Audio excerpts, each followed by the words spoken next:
আমাদের নিত্য নতুন সব গল্প পেতে মেহেদি স্টোরি চ্যানেলটি সাবস্ক্রাইব করে বেল আইকন অল বাজিয়ে রাখুন। অপলা হুট করেই কথাটা বলে। আপা, আপনার সত্যিন এইখানে আসার একদিন আগেই আপনি বাপের বাড়ি চলে যান কেন? তার সাথে কি আপনার সম্পর্ক খারাপ নাকি? অপলা আমার ঘরের কাজের মেয়ে, বিয়ে হয়েছিল, বাচ্চা হয় না বলে তার সংসার টেকেনি, এরপর আর বিয়েই করেনি। দীর্ঘদিন ধরে সে আমাদের বাসায় আছে। কিন্তু অপলা হুট করে এমন কথা কিভাবে বলল? আমার সতীন মানে? সতীন কোথায় পেল সে? আমি বললাম, অপলা এদিকে বসো, তোমার সঙ্গে আমার কথা আছে। অপলার চোখে মুখে এবার ভয়ের আভাস দেখা গেল। সে কেমন কাঁপছে থরথর করে। আমি ওর দিকে তাকিয়ে বললাম, কি বললে কথাটা তুমি অপলা? আমি বুঝিনি, আবার বলো অপলা। অপলা বলল, আপা থাক, আমি ভুল বুঝছি আপা, আমার এই কথা হঠাৎ বলা ঠিক হয় নাই। আমি বললাম, অপলা তুমি ভয় পাচ্ছ কেন? সত্যিটা বলো তুমি। অপলা তবুও বলে না, নানান তালবাহানা করে। বলে, ওয়াশরুমে যাবো আপা, জরুরি। আমি বললাম, যাও। সে ওয়াশরুমে গিয়ে বসে থাকে, আসে না। আমি বুঝতে পারি ওর মধ্যে কোনো একটা কিছু আছে। অপলা হয়তো ভয় পাচ্ছে, অথবা সে মিথ্যের আশ্রয় নিয়েছিল, তাই এমন করছে। দীর্ঘ সময় পর আমি অপলাকে ডাকি।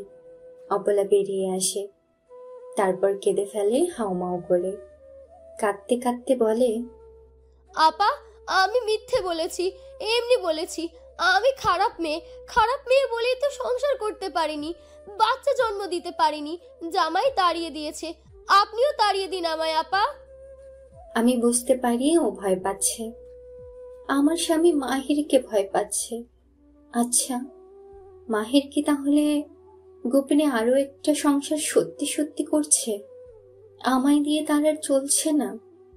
আরো 6 মাস আগে আমার দূর সম্পর্কের এক ভাবি বলেছিলেন তার স্বামী নেপালের একটা ফ্লাইটে মাহিরের সাথে বসা অন্য একটা মেয়েকে দেখেছে। দেখে নাকি তাদের স্বাভাবিক মনে হয়নি, ওদের মধ্যে ক্লোজ সম্পর্কই মনে হয়েছে। মাহির সেবার নেপাল গিয়েছিল, এটা সত্যি। তাদের অফিসিয়াল কাজের কথা বলেই গিয়েছিল। আমি ভেবেছিলাম সত্যিই অফিসের কাজে গিয়েছিল সে। তার সঙ্গেই একটা মেয়ে ছিল, এই কথা আমি বিশ্বাস করিনি। আমি ভেবেছিলাম ওই ভাবি এসব বানিয়ে বলেছে। ভেবেছিলাম ভাবি আমার আর মাহিরের মধ্যে থাকা সুন্দর সম্পর্কটাকে নষ্ট করতে চাইছে। কিন্তু অপলার মুখ থেকে হঠাৎ সতীন শব্দটা শুনে মনে হচ্ছে মাহির গোপনে সত্যিই কিছু একটা করেছে। অপলাকে আমি ধমক টমক কিছু দিলাম না, ওকে বরং কাছে টেনে আনলাম। তারপর বললাম, অপলা তোমায় আমি বোনের মতো দেখি না অপলা। অপলা বলল, জি। তাহলে সত্যিটা বলো প্লিজ, কথা দিলাম তুমি কোনো বিপদে পড়বে না অপলা। অপলা এবার কান্না থামালো, তারপর আঁচলে চোখ মুছতে মুছতে বলল, আপনি যতবার বাবার বাড়ি গিয়েছেন প্রতিবারের পরের দিন মাহির ভাইজান উনার আরেক স্ত্রীকে নিয়ে আসেন। ওই স্ত্রীর নাম মুনা, আর একটা 3 বছরের মেয়ে আছে। অপলার মুখ থেকে কথাগুলো শুনে আমি ধপাস করে বিছানার উপর বসে পড়লাম। অপলা তখন বলল, আপা আমি যে এসব আপনাকে জানিয়েছি, মাহির ভাইজান এটা জানলে আমায় শেষ করে ফেলবে। উনি বলেছেন আমি যেন কোনোদিন এই কথা কাউকে না বলি। আমি অপলাকে অভয় দিলাম, বললাম, কিছু হবে না অপলা, তুমি ভয় পেও না। ওকে সাহস দিলেও আমি নিজেকে নিয়ে বাকি জীবনটা এগিয়ে যেতে আর সাহস পাচ্ছি না। কেমন যেন সবকিছু ঘোলাটে মনে হচ্ছে, সব অন্ধকারে ঢেকে যাচ্ছে যেন চারপাশের। এই যে বেঁচে আছি, এই বেঁচে থাকাটা কেমন যেন অনর্থক মনে হচ্ছে। আচ্ছা, মাহির কেন আরেকটা বিয়ে করলো? আমি তাকে সন্তান দিতে পারছি না এই জন্য? অথচ কি অবলীলায় দিনের পর দিন সে মিথ্যেগুলো বলে গিয়েছে আমায় এতদিন। বলেছে আমি ছাড়া দ্বিতীয় আর কোনো ভালোবাসা তার নাই, হবেও না কোনোদিন। আমি ছাড়া অন্য কোনো নারীর হাত ছুঁয়েও দেখেনি কোনোদিন, কোনোদিন নাকি ছবেও না। অথচ এই মিথ্যে কথাগুলো বলে আমার আড়ালে সে অন্য এক নারীর সঙ্গে দীর্ঘদিন দিব্যি সংসার করে যাচ্ছে। এমনকি 3 বছরের একটা বাচ্চাও আছে তার। এরপর দীর্ঘ সময় চুপচাপ বসে রইলাম আমি। এই সময়ে অনেক কিছু ভাবলাম। তারপর হঠাৎ করেই অবলাকে বললাম, তোমার বাড়িতে তোমার কে কে আছে অবলা? অবলা বলল, মা আছে, আর মায়ের সাথে আমার খালা, আর কেউ নাই। আমি বললাম, কাল তোমাদের বাড়িতে যদি আমি যেতে চাই তবে আমায় নিবে তোমার সাথে অবলা? অবলা চমকে ওঠে, চোখে আমার দিকে তাকালো, তারপর বলল, আপা, এইসব কি বলতেছেন আপনি? আমি বললাম, অবলা তুমি আমার এই উপকারটা করো প্লিজ। আমি যা বলি তাই করবে বলো? তোমার কোনো ভয় নেই, কিচ্ছু হবে না তোমার অবলা। অবলা সম্ভবত কিছু বুঝতে পারছে না। আমি তাকে বুঝিয়ে বললাম, মাহির জানবে তোমার মায়ের বিরাট অসুখ, তুমি মায়ের সাথে কাছে যাবে, আর তোমার সাথে আমিও তোমাদের বাড়িতে যাব তোমার মাকে দেখতে। মাহির যদিও জানবে আমরা তোমাদের বাড়িতে যাব, কিন্তু সত্যি হলো আমরা তোমাদের বাড়িতে যাব না। অবলা আরো বেশি অবাক হলো। সে বলল, তাহলে আমরা কোথায় যাব আপা? আমি কষ্ট ভরা মন নিয়েই হাসলাম। তারপর বললাম, যেদিকে দু চোখ চাই সেদিকেই যাব অবলা। মাহির বাসায় ফিরে রাতে। ও বাসায় ফিরলে আমি স্বাভাবিক থাকি, ওকে কিছুই বুঝতে দিইনি। ও রাতের খাবার খায়, আমি ওর সামনে ভাত বেড়ে দিই, ও খায়। আমি ওর সঙ্গে গল্প করি, বলি, আমাদের এক দূর সম্পর্কের ভাবি কি বলেছে জানো? কি বলেছে? সিঙ্গাপুরের চিকিৎসা নাকি খুব ভালো, ওখানে চিকিৎসা করে ভাবির বোনের বাচ্চা হয়েছে, তার বিয়ের 16 বছর পর। মাহির কথাটা শুনে খানিক সময় চুপ করে থাকে, অবশ্য খাওয়া থামায় না, আরো দুটো নলা মুখে চালান করে, তারপর চিবোতে চিবোতে বলে, এইসব কথা তুমি বিশ্বাস করো? আমি বলি, অবিশ্বাসের কি হলো? মাহির এই এতদিন পর সরাসরি আমার মনে আঘাত দিয়ে কথাটা বলে, সবার কি বাচ্চা হয়? এই পৃথিবীর সব মেয়ে লোকেরই বাচ্চা হয়? আমি চুপ করে থাকি, কিন্তু ও চুপ থাকে না, বলে, জবাব দাও, হয় কি না বলো। আমি বললাম, না, সবার হয় না। মাহির বলল, তোমারও বাচ্চা না হতে পারে, না হোক, তাতে কি? এর জন্য ডাক্তারের কাছে গেলেই বাচ্চা হয়ে যাবে? বাচ্চা ডাক্তার তৈরি করে দিবে? তোমার বাচ্চা জন্মদানের ক্ষমতা না থাকলে তুমি কিভাবে বাচ্চা জন্ম দিবে? জোর করে? সহজ জিনিসটা কেন বুঝো না তুমি? আমি আর কথা বলি না, একদম চুপ হয়ে যাই। কেন যে হঠাৎ ওর সঙ্গে এই বিষয়ে আলাপ তুললাম নিজেও জানি না। ভেবেছিলাম ওর সঙ্গে এই বিষয়ে কথা বললে ও একটু দরদ দেখাবে, আজ দেখালো না, বরং কাটা কাটা কথা বলে দিল কয়েকটা। কিন্তু আমি এতে দমে গেলাম না, এই সব কথায় আর কি আঘাত লাগবে আমার? এর চেয়ে ভয়াবহ কাজ তো সে গোপনে করেই রেখেছে। তার তো আর সন্তানের দরকার নাই, সন্তান তো তার আছেই। মাহিরের খাওয়া দাওয়া শেষ হয়েছে সবে, এর মধ্যে দৌড়ে এলো অবলা, কাঁদতে কাঁদতে এলো। এসে কাঁদতে কাঁদতেই বলল, আপা, ও আপা, আমার মায়ের অবস্থা খারাপ, আমার মা নাকি আর বাঁচবে না। জোর করে কাঁদতে লাগলো অপলা। আমি মনে মনে বললাম, অপলা যেরকম অভিনয় করছে এরকম বাস্তবেও কেউ করতে পারবে না। কান্নাকাটি দেখে যে কেউ গলে চল হয়ে যাবে একেবারে। তারপর অপলাকে আমি সরাসরি জিজ্ঞেস করলাম, অপলা, কান্না থামাও, বলো কি হয়েছে তোমার মায়ের? কে খবর দিয়েছে তোমায়? অপলা বলল, আমার খালা ফোন করে বলেছে আমার মায়ের অবস্থা ভালো না, জবান বন্ধ। আমি খুব মন খারাপের ভাব করলাম। এর মধ্যে মায়ের কথা বলল, হাসপাতালে ভর্তি করেনি? অপলা কাঁদছে, কাঁদতে কাঁদতে এসে বলল, কে ভর্তি করবে ভাইজান? আমাদের তো আর কেউ নাই। খালা বৃদ্ধ মানুষ, আমি না গেলে আমার মা বিনা চিকিৎসায় মারা যাবে। কেঁদেই যাচ্ছে অপলা। আমি এর মধ্যে বললাম, আচ্ছা ঠিক আছে, কাল সকালে যাও, এখন তো রাতটা শেষ হোক। অপলা নাছর বান্দা, কাঁদে। আমার পায়ের কাছে এসে বসে কাঁদতে কাঁদতে বলে, ও আপা, আমি না গেলে আমার মা নাই হয়ে যাবে, তারে আর পাবো না, আমার এখন যাইতে দেন। আমি অপলাকে সান্ত্বনা দিলাম। ওর মাথায় হাত বুলিয়ে দিতে দিতে বললাম, কাঁদলে তো লাভ হবে না অপলা, তাছাড়া এত রাতে যাওয়াও সম্ভব না, কাল সকালবেলা চলে যাবে। শোনো অপলা, আমিও তোমার সঙ্গে যাব, তোমার মাকে দেখতে যাব। অপলা এবার রাজি হলো, বলল, আপনি সত্যি যাবেন আপা? আমি বললাম, হ্যাঁ যাব। আমি ভেবেছিলাম মাহির মানা করবে, কিন্তু সে মানা করলো না, বরং বলল, এক কাজ করো, কাল আমি রিক্সা করে অফিসে চলে যাব, তোমরা গাড়ি নিয়ে চলে যাও, মতিন দিয়ে আসবে তোমাদের। আমি বললাম, না, তার দরকার নেই, আমরা ট্রেনে করে যাব। মাহির বলল, আচ্ছা, তাহলে তোমাদের স্টেশনে দিয়ে আসবে মতিন। আমি এই মুহূর্তে কি বলবো বুঝতে পারছি না। সব কিছুতে এভাবে না না বলতে থাকলে সে বুঝে ফেলবে, তাই রাজি হয়ে গেলাম। বললাম, ঠিক আছে, কিন্তু মনে মনে আরেকটা বুদ্ধি এঁটে নিলাম। মতিন স্টেশনে দিয়ে এলে তাড়াহুড়া করে ওকে পাঠিয়ে দিব, তারপর আমরা ট্রেনে না উঠে শহরের অন্য কোথাও চলে যাব, মানে যেখানে যেতে চাই সেখানেই চলে যাব। রাতে একটা অদ্ভুত ঘটনা ঘটল। দীর্ঘদিন কাছে না আসা মাহির হঠাৎ করে কাছে আসলো। ঘুমাতে যাবার আগে সে আমায় বলল, আমার প্রতি তোমার কোনো অভিযোগ আছে কলি? আমি বললাম, না, নাই। মাহির এবার বলল, রাগ রাগ আছে? আমি বললাম, না, তাও নাই।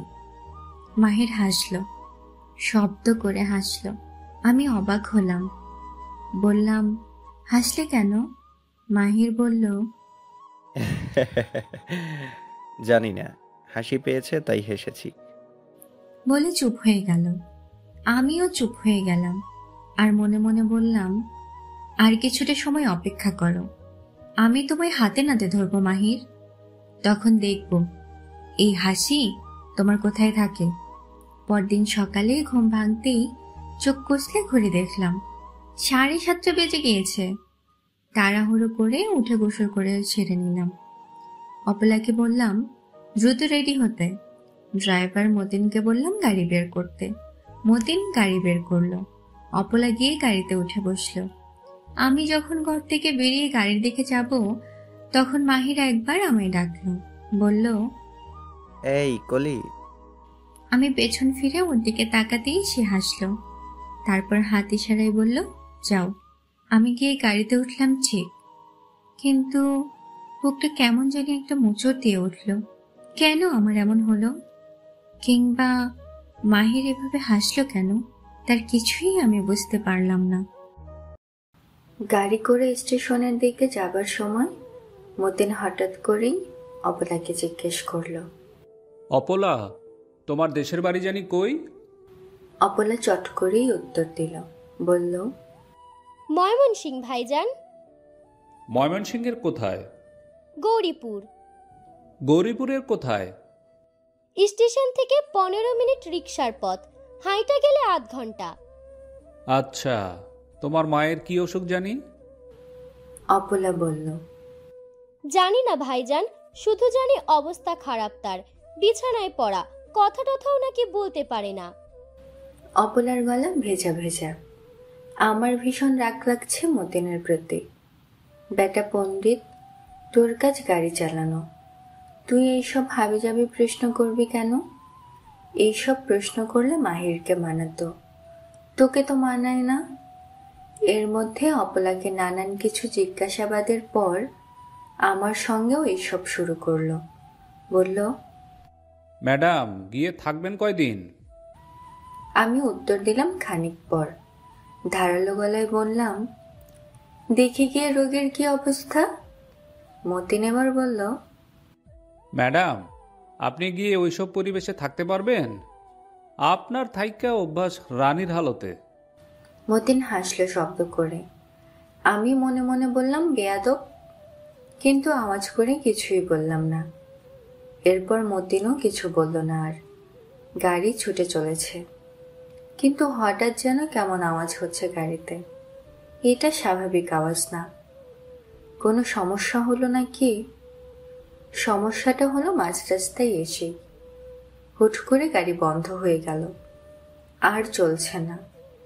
মতিন বারবার স্টার্ট করতে চাইল, কিন্তু কিছুতেই কিছু হচ্ছে না। একটু শব্দ করে, কিন্তু স্টার্ট হয় না। শেষে নেমে গিয়ে চেষ্টা করলো। ইঞ্জিন চেক করে বলল, সর্বনাশ, নজেল পাল্টাতে হবে। বিয়ারিংও ভেঙেছে। গ্যারেজে না নিয়ে এটা ঠিক করা যাবে না, অনেক সময়ের ব্যাপার। অপলা কেঁদে ফেলল। আহাজারি করে বলল, কি কন মতিন ভাই, আমার মারে গিয়ে কি আমি তাহলে পাইতাম না? ও আমার পোড়া কপাল। মেয়েটা এত কাঁদে, এত অভিনয় আমার ভালো লাগে না। বেশি বেশি করে ফেলছে। মতিন বুঝতে পারলে বিপদ হবে। আমি অপলাকে সান্ত্বনা দিলাম। বললাম, অপলা, নিজেকে শান্ত রাখো, ট্রেন ছাড়তে দেরি আছে। আমি মনে মনে অবশ্য ভীষণ খুশি হলাম। এটাই তো চাইছিলাম আমি। আল্লাহ একটা উপায় করে দিয়েছেন। আমি বললাম, মতিন ভাই, হাতে সময় কম, আমরা রিক্সা বা একটা সিএনজি করে চলে যাই। আপনি বরং গাড়ি নিয়ে গ্যারেজে যান, এটাই ভালো হয়। মতিন বলল, আচ্ছা, আমি সিএনজি দেখি তাহলে। কিন্তু অনেক সময় দেখেও সিএনজি পাওয়া গেল না। একটা রিক্সা পাওয়া গেল। মতিন ডাকলো, এই খালি, এই। রিক্সা এলো। আমি আর অপলা চেপে বসলাম রিক্সায়। মতিন বলল, স্টেশনে দিয়ে আসবে, সাবধানে যাবে কিন্তু। রিক্সা অনেকটা দূর এলে আমি বললাম, মামা রাখেন। রিক্সাওয়ালা রিক্সা থামালো। কোনো সমস্যা আপা? আমি বললাম, হ্যাঁ, আমরা এখানেই থাকবো, পরে সিএনজি করে যাব। রিক্সাওয়ালা বলল, সিএনজি তো এখানে পাবেন না, এইদিকে সিএনজি আসে না। আমি বললাম, ওটা আপনার বুঝতে হবে না, বলে আমরা নেমে পড়লাম। তারপর রিক্সাওয়ালাকে তার ভাড়া বুঝিয়ে দিলে রিক্সাওয়ালা যখন যেদিক থেকে এসেছে সেদিকেই ফেরত যাচ্ছে, তখন অপলা তাড়াহুড়া করে আমায় বলল, আপা, এটা কি করলেন আপনি? মতিন ভাই তো এখনো ওখানেই, গাড়ি নিয়ে যেতে দেরি হবে। উনি যদি রিক্সাওয়ালাকে ফেরত যাইতে দেখে তখন ঝামেলা হবে না? সন্দেহ করবে না? আমি এটা বুঝতেই পারিনি, ভাবিনি আগে। তাড়াহুড়া করে আমি অপলাকে বললাম, ডাক দাও ওনারে, জোরে ডাকো। অপলা ডাকলো। ডাক শুনে রিক্সাওয়ালার সঙ্গে সঙ্গে রিক্সা ঘুরিয়ে নিয়ে এলো। আমরা আবার রিক্সায় চেপে বসলাম। বললাম, স্টেশন যাও। রিক্সা আবার ছুটল স্টেশনের দিকে। স্টেশনে পৌঁছাতে পৌঁছাতে ট্রেন ছাড়ার সময় হয়ে গেল। মাইকে অ্যানাউন্স হচ্ছে, আর 5 মিনিট পরেই ট্রেন ছেড়ে যাবে স্টেশন থেকে। সবাইকে সিটে গিয়ে বসতে বলল। আমরা রিক্সা ছেড়ে গিয়ে একপাশে দাঁড়িয়ে রইলাম। এইসব নিয়ে আমাদের কোনো মাথা ব্যথা নেই, ট্রেন চলে যাক। আমাদের উদ্দেশ্য ট্রেনে ওঠা না, আমাদের উদ্দেশ্য শহরের কোথাও থাকা, একটা দিন অপেক্ষা করা, রাতটা কোথাও কাটানো, এরপর দিন সরাসরি বাসায় গিয়ে মাহির আর তার গোপনে বিয়ে করা স্ত্রীকে হাতে নাতে ধরে ফেলা। কিন্তু আমি ভাবছি, আজ সারাদিন আর রাতটা কোথায় কাটাবো? কোনো গেস্ট হাউসে নাকি? কিন্তু এটা নিরাপদ মনে হচ্ছে না আমার কাছে। এছাড়া যাবার তো আর জায়গাও নেই শহরের কারোর কাছে। শহরের আর যারা আছে ওরা আমার আত্মীয় নয়, ওরা সবাই মাহিরের আত্মীয়। মাহিরের পরিচয়েই ওদের সঙ্গে আমার পরিচয়। সুতরাং গেস্ট হাউস ছাড়া যাওয়ার মতো আর কোনো জায়গা নাই। আমি কিছু বলার আগেই অবলা কথা বলল, আপা, কই উঠবেন গিয়ে? আত্মীয় স্বজন আছে নাকি শহরে? আমি খানিক সময় চুপ করে রইলাম। তারপর বললাম, না, কোনো আত্মীয় স্বজন নাই। অপলা বলল, আমার এক আত্মীয় থাকে আপা, আমার খালাতো বোন শম্পা, গার্মেন্টসে চাকরি করে। ওখানে যাবেন আমার সাথে? আমি কি করব বুঝতে পারছি না। ওদিকে গেস্ট হাউস নিরাপদ লাগছে না। তবে অপলাকে আমি সন্দেহ করি না। সে আমার সঙ্গে দীর্ঘদিন আছে, তাকে আমি বিশ্বাস করি। আমি বললাম, অপলা, তুমি চেনো ওদের বাসা? গিয়েছো আরো? অপলা বলল, গিয়েছি। আমি বললাম, কোনো সমস্যা হবে না তো অপলা?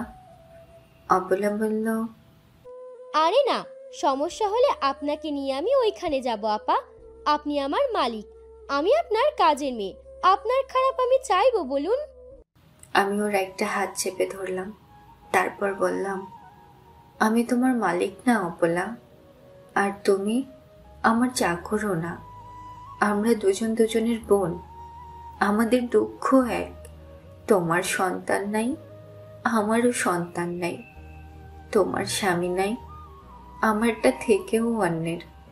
মুখে মুখে শুধু আমি তার, কিন্তু গোপনে সে ওই মেয়েটির যে তাকে সন্তান দিয়েছে। সুতরাং তুমি আমি এক বিন্দুতেই বাস করি অপলা, বুঝলা? অপলা চোখ মুছল, তার কান্নায় এসে গিয়েছে। এই মেয়েটা এমনই, অল্পতেই কাঁদে। সে বলল, আপনার মতো মানুষ হয় না আপা, আপনি মানুষ না, ফেরেশতা। অপলা তার খালাতো বোনের বাসায় নিয়ে গেল আমায়। খালাতো বোন বাসায় নেই, কিন্তু তার স্বামী আছে। বাচ্চা কাচ্চা কাউকে দেখা যায়নি। আমি ওখানে উঠবো কিনা বুঝতে পারছিলাম না, কিন্তু অপলা অভয় দিল। বলল, আপা, ভয়ের কিছু নাই, এরা বড় ভালো মানুষ। আপা কাজে গেছে, সন্ধ্যার পর ফিরবে। দুলা ভাইয়ের আজ কাজ নাই, তাই নাইট ডিউটি, এই জন্য ঘুমাইতেছে। ওদের দুটো ঘর। আমায় নিয়ে অপলা দ্বিতীয় ঘরটিতে গেল। কিন্তু এখানে আমার মোটেও ভালো লাগছে না। মন কেমন খচখচ করছে। আবার একটা বিষয় বারবার মনে বাজছে। আমি কি এটা ঠিক করছি? মাহিরকে কি আমি মিছে মিছে দোষারোপ করছি? অপলা কি মিথ্যে বলছে আমায়? অপলা কেন মিথ্যে বলবে? ও তো বড় ভালো মেয়ে। মনকে কিছুতেই বুঝ দিতে পারছিলাম না। অপলার বোন জামাই ঘুম থেকে উঠেছে। কথাবার্তাই খুব মার্জিত সে। আমায় বলল, আপা, গরিবের বাড়িতে আসছেন, এইখানে থাকতে আপনার কষ্ট হইব হয়তো, কিন্তু আদর আপ্যায়নের অভাব হইব না। আমি মৃদু হাসলাম। বললাম, গরিবের বাড়িতে না, মানুষের বাড়িতে মানুষ এসেছে ভাই। অপলার বোন জামাই বলল, ভাই যখন ডাকছেন তখন ভাই তার মর্যাদা রাখবো, তার দায়িত্ব সে পালন করব। আমি মৃদু হাসলাম। ভাবলাম, এরা সবাই এমন সরল মনের। সে তাড়াহুড়ো করে বাজারে গেল, বাজার করে আনলো। বাজার করে এনে অপলাকে দিয়ে বলল, তোমার আপা ফিরতে তো দেরি, তুমি রান্না বান্না করো, করে আপারে নিয়ে খাওয়া দাওয়া করো। আচ্ছা। বিকেলবেলা আমরা খাওয়া দাওয়া করলাম। খাওয়ার শেষে যখন বসে আছি, তখন দেখলাম আর বসে থাকতে পারছি না। শরীর এত দুর্বল লাগছে, চোখ একেবারে টেনে নিয়ে যাচ্ছে ঘুমের দিকে। কোনোভাবেই আর চোখ খুলতে পারছি না। এত ঘুম কেন আসলো চোখে? বিকেলবেলা তো আমার ঘুমের অভ্যেস নাই। কত বছর বিকেলে ঘুমাই না নিজেও জানি না। আমার ঘুম এমনিতেই কম, কিন্তু আজ হঠাৎ এমন হচ্ছে কেন? এরপর কখন যে বিছানায় শুয়ে পড়েছি কিছুই জানি না। ঘুম ভাঙলো জনা কয়েক লোকের চিৎকার চেঁচামেচি শুনে।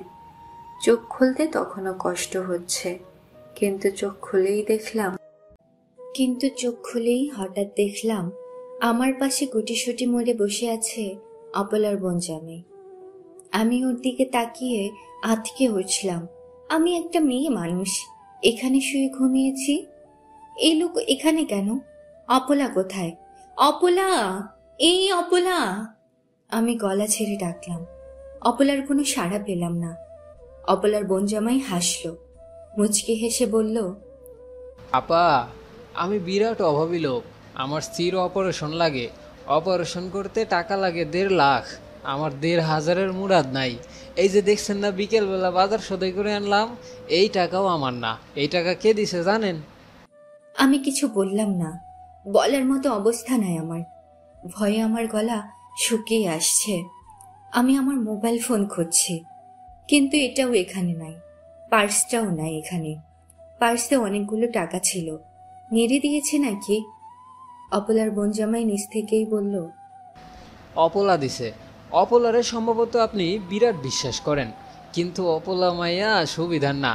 একটা সত্য কথা বলি আপনারে, শোনেন আপা। অপলা বলে না তার সন্তান হয় না, এই জন্য তার জামাই তারে তালাক দিছে, কথাটা কিন্তু মিথ্যা। অপলার কিন্তু সন্তান আছে, মেয়ে সন্তান আছে একটা। ওই মাইয়া রায় খাইসে ভিন্ন পুরুষের সাথে নোংরামি করার সময় ধরা পড়ছিল তার জামাইয়ের হাতে। জামাই তারে তখন তালাক দিছে, মেয়েরা তার জামাই রাইখা দিছে। অপলা সন্তান জন্ম দিতে অক্ষম, এই কথা অপলা আপনার কাছে বলছে কেন জানেন? আপনি যেন তারে আপন করে নেন, আপনি যেন তারে আপনার নিজের মতো ভাবেন, এই জন্য এই মিথ্যা কাহিনী আপনার এসে বলছে। আমি কি করব কিছুই বুঝতে পারছি না। সব বুদ্ধি হঠাৎ যেন লোপ পেয়েছে আমার। আমি বললাম, অপলা এখন কোথায়? লোকটা বলল, তার দায়িত্ব ছিল আপনারে এখানে রাইখা যাওয়া, ঘুমের ওষুধ দিয়ে একটু ঘুম পাড়াইয়া দেওয়া। তার ডিউটি শেষ, সে চলে গেছে। আমি চমকে উঠলাম, বললাম, কি সব বলছেন আপনি? আমায় যেতে দেন এক্ষুনি। বলে আমি বিছানা থেকে নেমে দরজার কাছে গিয়ে দাঁড়ালাম, কিন্তু দরজা ভেতর থেকে নয়, বাইরে থেকে আটকানো। আমি দরজা ধরে টানতে লাগলাম, কিভাবে কি করব কিছুই বুঝতে পারছিলাম না। এরপর দরজা কোনোভাবেই খুলতে না পেরে ঘরের এদিক ওদিক খুঁজতে লাগলাম, আর দেখতে লাগলাম অন্য কোনো দরজা পাই কিনা। না, আর একটা দরজাও নাই এই ঘরে। এরপর খুঁজে খুঁজে একটা জানালা পেলাম শুধু, কিন্তু এই জানালা দিয়ে বের হবার কোনো উপায় নাই, জানালা শক্ত শিক দেয়া। অবশেষে নিরুপায় হয়ে অপলার বোন জামাইয়ের কাছে এসে দুহাত জোর করে কাঁদতে কাঁদতে বললাম, আপনি আমার ভাইয়ের মতো, আপনি আমার ভাই হন, আল্লাহর দোহাই লাগে ভাই, আপনি আমারে বাঁচান। অপলার বোন জামাই মোটেও নরম হলো না, সে এমন ভাবে বসে আছে যেন কিছুই শুনতে পাইনি। আমি সত্যি সত্যি ওনার পায়ের কাছে পড়ে মিনতি করে বললাম, ভাই, আপনি টাকা চাইলে আপনাকে টাকা দিব, 1.5 লাখ না 3 লাখ দিব, আমার সব গহনা এনে দিব, তবুও আমায় বাঁচান ভাই। অপলার বোন জামাই বলল, পাছারুন বলছি, পাছারুন। ধমকের গলায় বলল। আমি ভয়ে পা ছেড়ে দিয়ে দূরে গিয়ে দাঁড়ালাম। সে এবার বলল, আমায় চেনেন আপনি? আমারে আপনার মোনাফেক মনে হয়, বাটপার মনে হয়। আমি কাঁদতে কাঁদতে বললাম, ভাই, আপনাকে তো আমি এরকম কিছু বলিনি, আপনি ভালো মানুষ, আপনার মতো ভালো মানুষ হয় না। অপলার বোন জামাই শব্দ করে হাসলো, তারপর বলল, তাইলে চুপচাপ থাকেন, কথা বললে ভেজাল হবে, খুন করে ফেলবো আপনাকে আমি। কিন্তু চুপচাপ থাকলে জীবন ভিক্ষা পাবেন। আর আমি এক কথার মানুষ, আমার চুক্তি হয়েছে আপনার বিপক্ষের লোকের সাথে, আপনার সাথে না। চুক্তি মতো আমি কাজ করব, আপনার অনুরোধ বা টাকা পয়সা গয়নাগাটি দেওয়াতে আমার চুক্তি ভঙ্গ হইব না, বুঝলেন? ও কথা বলা শেষ করতেই দরজার কাছে 2-3 জন মানুষের পায়ের আওয়াজ শোনা গেল। এর প্রায় সঙ্গে সঙ্গেই ওদের গলাও শোনা গেল। একটা গলা মাহির। মাহির বলল, এখানে নাকি? এই ঘরে?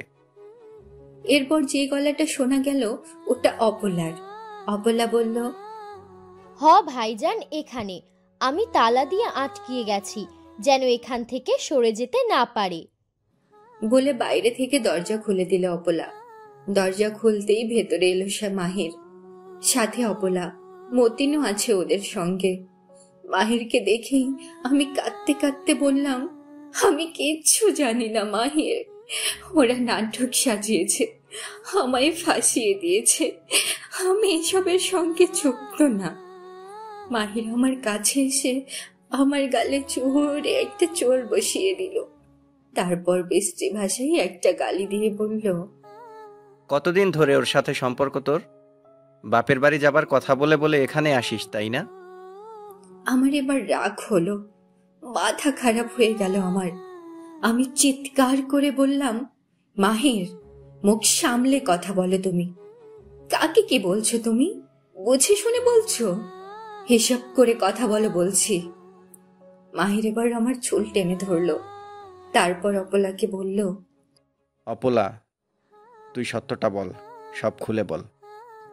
অপলা এবার মুখ খুলল।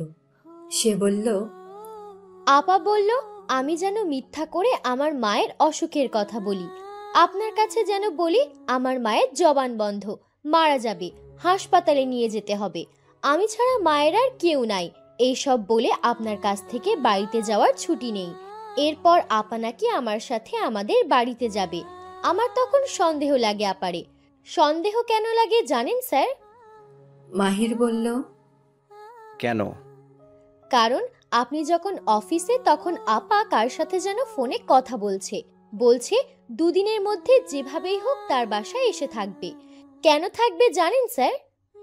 মাহির বলল, কেন? অপলা কেঁদে ফেলল। এই মেয়ে এত ভয়াবহ খারাপ তা কখনোই আমি ভাবিনি। এত নাটক সে করতে পারে, এত মিথ্যে সে বানাতে পারে। অপলা কাঁদতে কাঁদতে বলল, ভাইজান, কিভাবে বলবো এই লজ্জার কথা? আপা এই লোকের সাথে চুক্তি করেছে। এই লোককে বলেছে আপনি নাকি সন্তান দানে অক্ষম, পিতা হইতে পারবেন না কোনোদিন, কিন্তু আপার সন্তান দরকার। এই লোকের সঙ্গে। মাহির গর্জন করে উঠল, বলল, অপলা চুপ কর, তুই সবগুলারে খুন করে ফেলবো আমি, সবগুলারে। বলে আমার দিকে চোখ লাল করে তাকালো সে, আর দাঁত কটমট করে বলল, এই দেখ হারামজাদি কি বলে দেখ। তখনও মাহির আমার চুল টেনে ধরে আছে। আমি ছুটতে চাচ্ছি তার কাছ থেকে, কিন্তু পারছি না। অপলা বলল, ভাইজান, আমার কোনো দোষ নাই। স্টেশন পর্যন্ত আইসা আপা আমারে 10,000 টাকা দিয়েছে। এরপর বলছে তুই বাড়ি চলে যা অপলা, আমি তোর সঙ্গে যোগাযোগ করব।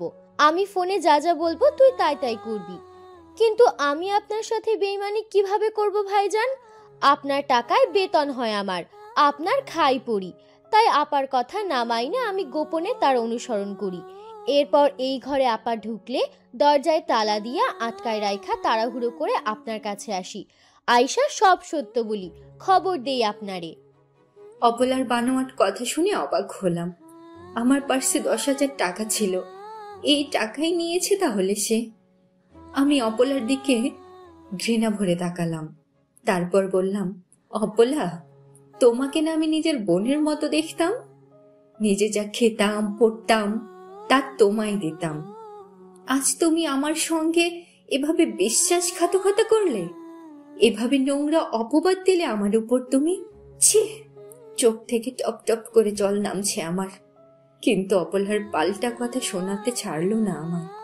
বলল, আপা, আপনি সব সময় ভালো মানুষের রূপ ধরেছিলেন, কিন্তু আসলে আপনি ভালো মানুষ না, আপনি একটা শয়তান। এমন সুখের সংসার ছাইরা কেউ এরকম পাপ করে আপা? ভাইজান তো এখনো আপনারে কিছু করে নাই, অন্য পুরুষ হলে কচু কাটা দিত আপা। মাহির অবশ্যই সবে মনোযোগ দিল না। সে অপলার বোনের জামাইয়ের দিকে তাকালো, তারপর বলল, এই হারামির বাচ্চা, তোর নাম কি, পরিচয় কি তোর? অপলার বোন জামাই বলল, বকেন কেন? আপনার খাই না আপনার পরি? হ্যাঁ, মতিন ওখানেই ছিল। সে সঙ্গে সঙ্গে ওই লোকের ঘাড়ে চাপ দিয়ে ধরে বলল, জানে মাইরা ফেলবো হারামজাদা, সামান্য পথের লোক হইয়া মাহির স্যারের স্ত্রীর সাথে ইটিস পিটিস করস? তোরে 14 শিখে না ভরলে তোর শিক্ষা হবে না। অপলার বোন জামাই থর থর করে কেঁপে উঠল। মতিন এবার বলল, স্যারের কাছে তোর নাম বল। সে এবার তার নাম বলল। আমার নাম সুলতান মিয়া। মাহির এবার কথা বলল, সুলতান, অপলা যা যা বলেছে এইসব কি সত্যি? কলির সঙ্গে তোর চুক্তি হয়েছে? আমি ওর দিকে তাকিয়ে আছি, আল্লাহ আল্লাহ করছি যেন সে না বলে, বললে যেন সত্যিটাই বলে। কিন্তু সে আমায় আশাহত করে দিয়ে ওদের মতো করেই মিথ্যেটা বলল। সব সত্যি, অপলা যা বলছে সব সত্যি। কত দিছে তোরে? 50,000। মাহির রাগে আমায় গলার ধাক্কা দিয়ে একপাশে ফেলে দিয়ে সুলতানের ঘাড়ে গিয়ে ঝাঁপিয়ে পড়ল। তারপর বলল, টাকাটা দে। একজন পাইতো, দিয়ে দিছি, এখন আর নাই। মাহির রাগে ওর নাকে মুখে 2-4টা ঘুষি বসিয়ে দিল। তারপর মতিনকে বলল, এরে নিয়ে গাড়িতে তুলো। এই অপলা, যা গাড়িতে গিয়ে বস। তারপর মাহির আমায় টেনে হিস্ট্রে নিয়ে গাড়িতে তুলল। গাড়ি ছাড়ার পর মাহির তার নিজের বাবা মাকে ফোন করে বলল আজকের মধ্যে ঢাকায় অর্থাৎ তার বাসায় আসতে। আর আমার বাবা মাকে ফোন করে বলল, আপনাদের মেয়েরে যদি বাঁচাতে চান তাইলে আজকের মধ্যে ঢাকায় আমার বাসায় আসেন, দেরি করলে তাকে পাবেন না আর। বাসায় গিয়ে গাড়ি থেকে নামার পর আমি মাহিরকে বললাম, মাহির, তোমার সঙ্গে আমার কিছু কথা আছে, প্লিজ তুমি আমার কথাগুলো শোনো। মাহির বলল, বলো, এরপর আর কোনোদিন তো সুযোগ পাবে না। কি কি বলতে চাও সব বলে ফেলো। তখনও এখানে অপলা আর মতিন, ওপাশে সুলতান। আমি বললাম, ওদের সামনে না, তোমার সঙ্গে আলাদা করে কথা বলতে চাই। মাহির শব্দ করে হাসল, হেসে বলল, গোপন কাজগুলো তো ওদের সঙ্গে মিলেই করেছো, এখন ওদের সামনে বললে দোষ কি? বলো, ওদের সামনেই বলো। আমি চুপ করে রইলাম, কোনো কথা বললাম না। আচ্ছা, আসো। বলে আমায় নিয়ে অন্য একটা ঘরে গেল। তারপর বলল, বলো। আমি কেঁদে কেঁদে মাহিরকে বললাম, মাহির, আল্লাহ জানেন আমি এরকম নোংরা কাজ করিনি, বিশ্বাস করো মাহির, তুমি দয়া করে বাবা মাকে এসব বলো না, এর চেয়ে আমার মরে যাওয়া অনেক ভালো হবে। মাহির শব্দ করে হেসে উঠল আবার। তারপর বলল, কলি, ভয়ের কিছু নাই, বাবা মায়ের আদরের মেয়েই তো তুমি, ওদের সঙ্গেই তোমায় দিয়ে দিব। আর কখনো ফিরতে হবে না এখানে, ডিভোর্স হয়ে চলে যাবে একেবারে। ওখানে গিয়ে যার সাথে ইচ্ছা তার সাথে এইসব করলেও আমার কোনো বাধা থাকবে না, তুমি স্বাধীন থাকবে। তারপর মাহির অপলাদের কাছে এলো, আমিও এলাম ওর পিছু পিছু। ও এসে অপলাদের কাছে বলল, আমায় রিকোয়েস্ট করে, পা ধরে, বলে একবার এরকম করে ফেলেছি আর কখনো করব না। তোমরা কি বলো, তার রিকোয়েস্ট রাখবো? অপলা হাসল, হেসে বলল, খারাপ চরিত্রের মানুষ কখনো ভালো হয় না ভাইজান, এদের ক্ষমা করাও ভুল। মতিনও তাই বলল। সুলতান শুধু বলল, আমার ছাইরা দেন, আমার আটকা রাখছেন কেন শুধু শুধু, আমার দোষ কি? মাহির ওর কাছে গিয়ে ওর গালে একটা থাপ্পড় বসিয়ে দিল। তোরে একলা ছাড়বো কেন, তোর সাথে কলির বিয়ে দিব, দুইজন একসাথে যাবি। বলে হাসল মাহির শব্দ করে। মাহির এমন নোংরা কথা শুনে ঘেন্নায় আমার গা গুলিয়ে এলো। আমি তখনই ঠিক করে নিলাম যা অপবাদ দেওয়ার দিক।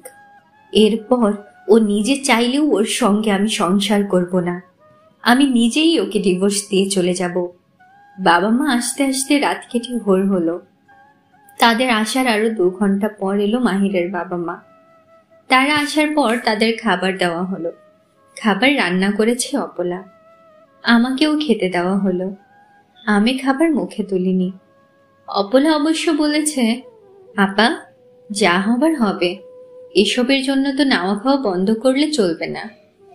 আমি ওর সঙ্গে কোনো কথা বললাম না, শুধু একবার তাকালাম ওর চোখের দিকে। এই মেয়েটাকে অসম্ভব রকম বিশ্বাস করতাম আমি, নিজের বোনের মতো ভাবতাম ওকে, আর সে কিনা এত বড় বিশ্বাসঘাতকতাটা করলো আমার সঙ্গে। খাওয়া দাওয়ার পর্ব শেষ হলে একটা কালো ব্যাগ নিয়ে এলো মাহির। কি হয়েছে বাবা? মাহির কোনো উত্তর না করে ব্যাগটা বাবার হাতে দিয়ে বলে, ব্যাগের চেইনটা খুলেন। বাবা খুললেন। ভেতরে যা আছে বের করেন। বাবা বের করলেন। টাকার বান্ডিল রাখা ছিল ওখানে। মাহির এবার জিজ্ঞেস করলো, কয়টা বান্ডিল এখানে? বাবা কিছুই বুঝতে পারছেন না, তিনি গুনে গুনেই বললেন, 8টা। এখানে 8 লাখ টাকা আছে। এই 8 লাখ টাকা কিসের জানেন? বাবা বোকার মতো তাকালেন। তিনি হয়তো বুঝতেই পারছেন না তাকে দিয়ে এসব করানো হচ্ছে কেন। তিনি বললেন, কিসের টাকা বাবা? আপনার মেয়ের কাবিনের। বাবা হাঁ করে তাকিয়ে রইলেন। মা হাওমাও করে কেঁদে উঠলেন। কি বুঝেছেন তারা কে জানে। কি রে, কি হচ্ছে এসব? সমস্যা কি তোদের? আমাদের আমাদের কেন খবর দিয়ে আনালি, তাও এরকম জরুরিভাবে? আর এখন এসব কি হচ্ছে এখানে? তার মাও তার বাবার সঙ্গে গলা মিলিয়ে একই কথা বললেন। কলি এমন কিছু করেছে যার পর ওর সঙ্গে সংসার করা আর সম্ভব না। আমি ঠিক করেছি ওকে ডিভোর্স দিব, এছাড়া আর কোনো পথ খোলা নাই। বাবা মা হতভম্ব হয়ে বসে রইলেন। মায়ের চোখ তখনও ভেজা, তিনি একটু আগেই কেঁদেছেন। কি করেছে কলি? কেন ডিভোর্স দিবি তাকে? স্বামী রেখে পরপুরুষের বাসায় গিয়ে পরপুরুষের সঙ্গে রাত কাটালে তাকে ঘরে রাখবো কিভাবে? এটা সম্ভব? ওর কথা শুনে লজ্জায় কষ্টে মুখ নিচু করে আমি চুপিসারে কাঁদতে লাগলাম। মাও কাঁদছেন, বাবা বোকার মতো হাঁ করেই বসে আছেন। এসব কি বলছিস তুই মাহির? ছি ছি ছি, আমার আমার মান সম্মান এভাবে নষ্ট করলি তোরা? এর মধ্যে মাহিরের মা ডাকলেন আমায়, বললেন, আমি কথা বলতে পারছি না, কাঁদছি। কাঁদতে কাঁদতেই বললাম, আপনার ছেলের কথা বাদ দিয়ে আমার কথা বিশ্বাস করবেন মা? করবেন না, আমি জানি। অপলাকে জিজ্ঞেস করো কি কি ঘটেছে, মতিনকে জিজ্ঞেস করো, এমনকি যার সঙ্গে কুকর্ম করেছে সেই শয়তানও এখানে আছে, তার কাছে জিজ্ঞেস করো, ওরাই সব বলবে। কলি দোষ করেছে, কুকর্ম করেছে, সে তো আর স্বীকার করবে না মা, এটা তো বোকারাও বুঝে। মাহিরের মা সবার আগে জিজ্ঞেস করলেন অপলাকে। বললেন, অপলা তুমি এই বিষয়ে কিছু জানো? অপলা বলল, জানি খালাম্মা। কি কি জানো বলো আমায়, সব সত্য বলবা, মিথ্যা বলবা না। মা, সে এই বাড়ির কাজের মানুষ, তার কি লাভ হবে মিথ্যা বলে? সে আমাদের সবার বিশ্বস্ত মানুষ, এমনকি কলির কলিজার টুকরা সে। তারা দুইজন বোনের মতোই ছিল, কিন্তু অপলা ভালো মেয়ে, সে কলির করা নোংরামি সহ্য করতে পারে নাই, তাই সব বলে দিছে। তারে অবিশ্বাস করার কিছু নাই, সে যা যা বলবে সব সত্য বলবে। তোকে কিছু জিজ্ঞেস করেছি আমি? না। তাইলে তুই চুপ থাক। অপলা বলো, তুমি কি জানো তা বলো। অপলা এবার বলতে শুরু করলো। কয়েকদিন আগে মাহির ভাইজান একটা পরিকল্পনা করলো। তার তো আর একটা বউ আছে, গোপনে বিয়ে করছে। ওইখানে 3 বছরের একটা বাচ্চাও আছে তার। তো সেই বউরে ঘরে তোলার জন্য কলিয়াপাড়ে বাইর করা দরকার। কিন্তু কলিয়াপাড়ে তো সোজাসুজি বার করে দেওয়া যাবে না, তারে তালাক দিতে হলে তো তার দোষ বাইর করতে হইব। তাই সে পরিকল্পনা করলো, কলিয়াপাড়ে আমি ঘর থেকে বাইর করে দূরে কারোর বাসায় নিয়ে যাইব। সেই বাসায় আর একজন পুরুষ লোক থাকবে। এরপর কলিয়াপাড়ে ওই পুরুষের সাথে এক ঘরে তালা লাগিয়ে রেখে আমি এসে পড়ব। বাকিটা মাহির ভাইজান দেখবেন। বিনিময়ে মাহির ভাইজান আমাকে 50,000 আর আমার সঙ্গে যে পুরুষ লোক কাজ করবে তাকে 50,000 দেন। আমি তখন আমার এক ভাইরে ঠিক করি যে কলিয়াপার সাথে এই ঘরে থাকবে। এরপর মাহির ভাইজানের বুদ্ধিমতো আমি কলিয়াপাড়ে নিয়ে আমাদের বাড়িতে যাওয়ার কথা বলে ওই বাসায় নিয়ে যাই। ওইখানে নিয়ে খাবারের সাথে ঘুমের ওষুধ খাইয়ে আপাকে ওখানে রেখে ঘরের দরজায় তালা দিয়ে আমি এসে পড়ি। এরপর তো মাহির ভাইজান এসেই পড়ে আর তার পরিকল্পনা মতো কাজ করে। কিন্তু আমি মনে মনে ঠিক করে রাখি, কলিয়াপাড়ে আমি নির্দোষ প্রমাণ করবই করব, তার মিথ্যা শাস্তি পেতে আমি দিব না। অপলার কথা শুনে আমি আশ্চর্য হই, চমকে উঠি। আমার কিছুতেই বিশ্বাস হতে চায় না অপলা এভাবে সত্যটা বলবে। কিন্তু মাহির ততক্ষণে রেগে আগুন। সে বলে, এই হারামজাদি মিথ্যা বলছে, এইসব সব বানিয়ে বলছে। ঠিক তখনই মুখ খুলল মতিন, বলল, ভাইজান, আমি জানি সত্যিটা বললে আমার চাকরি চলে যাবে, আপনার বাসায় আর থাকতে দিবেন না, গাড়ি চালাবার কাজটা আমার আর থাকবে না। না থাকুক, বেকার থাকবো, না খেয়ে থাকবো, তবুও একজনের ওপর অপবাদ দিলে তা দেখে চুপ থাকবো না। ভাইজান, গোপনে অনেক চক্রান্ত করেছেন আপনি, আর না, এবার থামেন। আপনি আরও 4 বছর আগে গোপনে বিয়ে করেছেন, ওইখানে আপনার 3 বছরের একটা মেয়ে আছে, কলি ম্যাডাম বাড়িতে বেড়াতে গেলে আপনার ওই স্ত্রীরে এখানে নিয়ে আসেন। সব তো আমাদের জানা।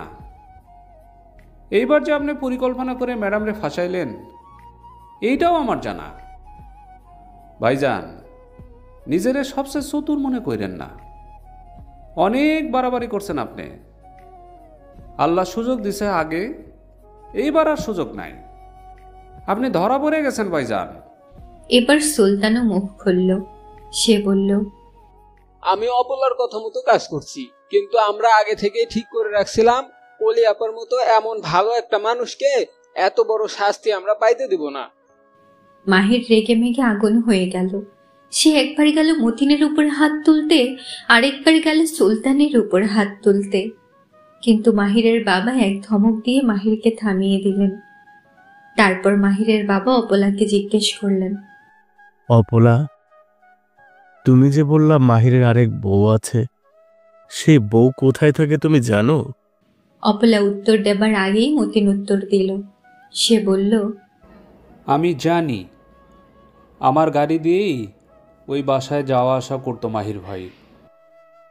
আমি এখন যাব, নিয়ে যাও আমারে। যেই বলা সেই কাজ। তিনি গিয়ে সঙ্গে সঙ্গে গাড়িতে উঠলেন। মতিন গাড়ি ছেড়ে ওনাকে নিয়ে গেল। তারা ফিরে এলো আরো ঘন্টা দুয়েক পর। তাদের সঙ্গে বোরখা পরা একটা মেয়ে, সাথে 3 বছরের একটা বাচ্চা। মাহিরের বাবা মাহিরকে বললেন, এই যে তোমার ছেলের কাণ্ড, এই যে তার গোপন বউ আর বাচ্চা। কেমন কুলাঙ্গার ছেলেকে তুমি গর্ভে রেখেছিলে। মাহিরের মা কাঁদছেন লজ্জায় দুঃখে। মাহিরের বাবা আমায় ডেকে কাছে নিলেন। তারপর বললেন, যারা সৎ থাকে তাদের কেউ কোনো দিন ক্ষতি করতে পারে না মা। এমন কুলাঙ্গারের ঘর করার কোনো প্রশ্নই আসে না তোমার মা। তুমি ওর থেকে অবশ্যই তালাক নিবা। এরপর আমি আর তোমার বাবা দুজন মিলে তোমার দেখাশোনা করব। আল্লাহ চাইলে অনেক ভালো ছেলে দেখে তোমার বিয়ের ব্যবস্থা করব আমরা, ইনশাল্লাহ। এর খানিক পরেই মাহির তার মায়ের কাছে মাফ চাইতে গেল। সে বলল, আর এরকম ভুল করবে না। মাহিরের মা ছেলের কথাই ভুললেন না। তিনি বরং বললেন, তুই যেদিন পৃথিবীতে এসেছিলি সেই দিন আমি বেশি আনন্দিত হয়েছিলাম, তোকে দোয়া দিয়েছিলাম, কিন্তু আজ আমি সবচেয়ে বেশি কষ্ট পেয়েছি তোর জন্যে। তোকে আমি ত্যায্য করলাম। আজ থেকে তুই আমার সন্তান না। কোনোদিন ভুলেও তুই আমার সামনে আসবি না, মা বলে ডাকবি না। মাহিরের বাবাও একই কাজ করলেন। তিনি বললেন, আমার সকল সম্পত্তি আমি এলাকার মাদ্রাসা আর কলেজ ফান্ডে দিয়ে দিব, এমনকি আমার বাড়িটাও। তুই এসবের কিছুই ভাবি না। তোকে আমি ত্যায্য করলাম। তুই আমাদের সন্তান না, তুই একটা কুলাঙ্গার, তুই একটা জানোয়ার। তারপর দিন পেরিয়ে সন্ধ্যা এলো। সবাই সবার মতো পথ ধরল। মাহিরের বাবা মা তাদের বাড়ির উদ্দেশ্যে রওনা হলেন। আমি বাবা মায়ের সঙ্গে আমাদের বাড়ির উদ্দেশ্যে রওনা হলাম। চলে আসার সময় অপলার কাছে একবার গেলাম। ওকে জড়িয়ে ধরে কাঁদতে কাঁদতে বললাম, অপলা, আমি তোমার উপর খুশি। তুমি আমার সত্যিকারের বোন। অপলাও কাঁদছে। কাঁদতে কাঁদতে সে বলল, আপা, আপনিও আমার বোন, সত্যিকারের বোন।